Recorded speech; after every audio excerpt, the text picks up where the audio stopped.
সফল হলেই যে একজন মানুষ সুখী হবে কিংবা সুখী হলেই সফল হবেন এমন কোনো নিয়ম নেই।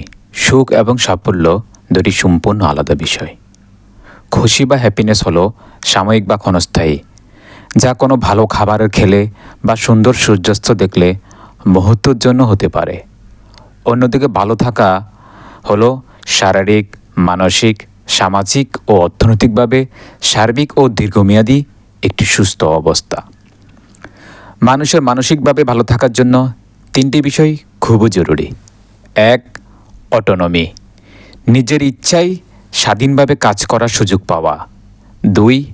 কম্পিটেন্সি, নিজের দক্ষতার উপর বিশ্বাস এবং কোনো কাজ সফল হওয়ার আত্মতৃপ্তি। ৩. রিলেটেডনেস, আপনজনদের সাথে গভীর মানসিক যোগাযোগ ও ভালোবাসার বন্ধন।